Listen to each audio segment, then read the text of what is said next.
학동방송입니다. 내 너를 위하여 이 시간 말씀에는 금산예천교회 이영 목사님이십니다. 오늘도 성경의 인물 중 28번째로 느헤미야를 소개하겠습니다. 읽을 말씀은 느헤미야 6장 15, 16절입니다. 성역사가 52일 만에 엘룰월 25일에 끝나매 우리 모든 대적과 사방 이방 사람들이 이를 듣고 다 두려워하여 스스로 낙담하였으니 이는 이 역사를 우리 하나님이 이루신 것을 알미니라. 아멘. 이 땅에서 유일한 하나님의 왕국이었던 이스라엘은 음란한 고멜처럼 범죄함으로써 3차에 걸쳐 바벨론 포로가 되어 잡혀갔습니다. 그리고 하나님의 약속대로 70년 후에는 다시 3차에 걸쳐 본국으로 돌아왔는데, 첫 번째는 스룹바벨의 인도하에 돌아와서 먼저 성전 재건을 시도했지만 원수들의 방해로 중단되고 말았습니다. 그 후 두 번째는 에스라의 지도하에 돌아와서 마침내 하나님의 성전을 완성했습니다.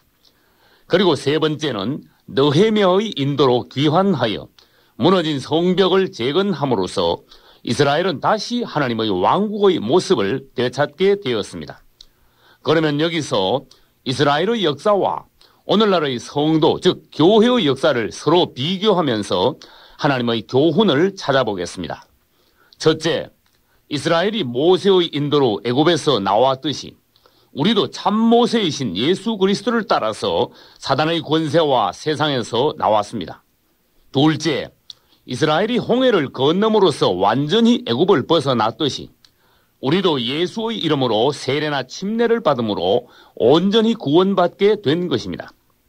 셋째, 이스라엘이 광야에서 단련받으며 성막을 건축한 것처럼 오늘날 우리도 신앙 단련 중 자신을 성전으로 건축해 가고 있습니다.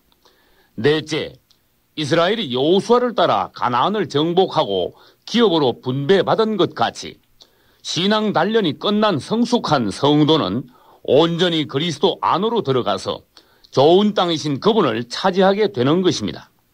다섯째, 다윗과 솔로몬 시대에 이스라엘이 모든 대적을 이기고 성벽과 성전을 건축함으로써 하나님의 왕국의 전성기를 이루었듯이 초대 교회 시대에는 성령이 충만하여 교회가 하나로 건축되었고 믿음과 능력이 충만함으로써 왕성한 하나님의 나라를 세워 나갔습니다.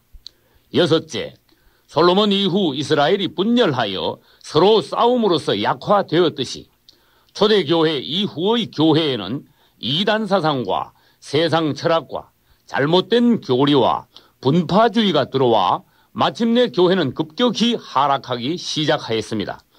계시록 2장 14, 15, 20절과 3장 1절을 읽어보겠습니다. 내게 두 가지 책망할 것이 있나니 내게 발람의 교훈을 지키는 자들이 있도다. 이와 같이 내게도 니골라 당의 교훈을 지키는 자들이 있도다.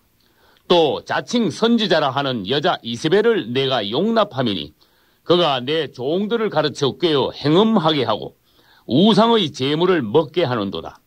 내가 내 행위를 아노니 내가 살았다 하는 이름은 가졌으나 죽은 자로다. 아멘. 일곱째, 마침내 바벨론에 의하여 이스라엘은 멸망하였고 그 결과 백성들은 죽거나 포로가 되어 잡혀갔으며 성벽과 성전은 파괴되고 성전의 보물들은 바벨론으로 옮겨졌듯이 계속 하락하던 기독교는 6세기 말 이후 로마 가톨릭에 잡아먹히고 하나님의 진리들은 가톨릭에 의해 사장되고 말았습니다. 여덟째, 70년이 지나자 바벨론에 있던 이스라엘이 3차에 걸쳐 귀환했듯이 1517년 마르틴 루터의 종교개혁을 시작으로 기독교는 점차 회복되기 시작했습니다. 아홉째, 예루살렘의 성벽과 성전이 재건되기는 했지만 그것은 다윗과 솔로몬 시대의 것에 비하면 너무나 초라했던 것처럼 오늘날 기독교의 진리와 실행들이 회복되어 가고 있지만 현재의 기독교는 초대의 교회에 비하면 너무나 보잘것없는 모습이 되었다는 것입니다. 열째, 이스라엘이 바벨론에서 나와 회복된 후에 그리스도께서 초림하셨듯이 로마 가톨릭에서 나온 교회가 회복된 후에 그리스도께서 재림하실 것입니다. 볼지어다 구름을 타고 오시리라. 보라, 내가 속히 오리니 내가 줄 상이 내게 있어 각 사람에게 그의 일한 대로 갚아주리라. 아멘. 이제 느헤미야의 성품과 사역에 관하여 살펴보기로 하겠습니다. 첫째, 느헤미야는 하나님의 종으로서 성품이 바로선 전혀 흠이 없는 종이었습니다. 그것은 요셉을 닮았습니다. 원수들의 맹렬한 저지에 맞서 싸우며 성벽을 재건하기 위해서는 느헤미야와 같은 흠없는 종이 필요했던 것입니다. 둘째, 예루살렘이 파괴되었다는 소식을 뒤늦게 듣게 된 느헤미야는 하나님의 심정으로 통회하며 수개월간 울면서 금식 기도했습니다. 그것은 다니엘을 닮았습니다. 오늘날에도 역시 하나님의 안목으로 이 시대의 상황을 정확하게 보고 그리스도의 심장으로 통회하는 종들이 필요한 것입니다. 애통하는 자는 복이 있나니 저희가 위로를 받을 것이며. 아멘. 셋째, 느헤미야는 매사에 기도하고 계속 기도하는 사람이었습니다. 그것은 사무엘을 닮았습니다.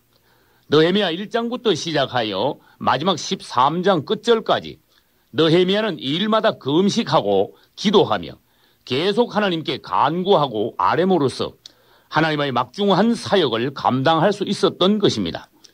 우리의 기도가 부족할 때 우리는 매사가 힘들어집니다. 사람이 할 수 있는 가장 영적인 일은 바로 기도하는 것입니다.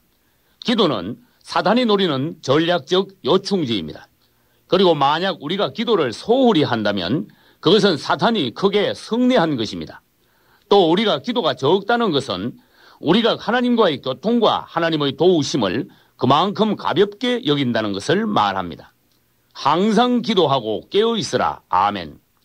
넷째, 느헤미야는 지혜로운 판단력과 과감한 추진력을 겸비한 종이었습니다. 그것은 다윗을 닮았습니다. 느헤미야가 예루살렘에 돌아왔을 때 무너진 성벽의 상태를 파악하기 위하여 그는 남몰래 밤중에 돌아보았고 역사를 시작할 때는 담대한 믿음으로 원수들을 총공격하듯이 밀어붙여 과연 52일 만에 그 놀라운 성벽 재건을 완성한 것입니다. 우리가 오늘날 사업을 하거나 하나님의 일을 할 때도 기도하면서 신중히 판단하여 믿음으로 과감히 추진한다면 하나님의 영광이 나타나게 될 것입니다. 기도도 하지 않고 믿음도 없다면 우리가 할 수 있는 일은 아무것도 없습니다. 다섯째, 느헤미야는 뛰어난 지도력을 갖춘 종이었습니다. 그것은 여호수아를 닮았습니다.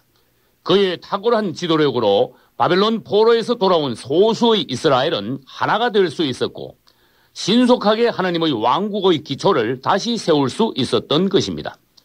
자고로 한 가정이나 교회나 국가의 흥망성쇠는 대체로 그 지도자가 하나님 앞에서 얼마나 바로 섰느냐에 따라 좌우되어 왔습니다. 여섯째, 느헤미야는 계속 공격해온 원수들을 대하여 흔들리지 않고 단호하였습니다.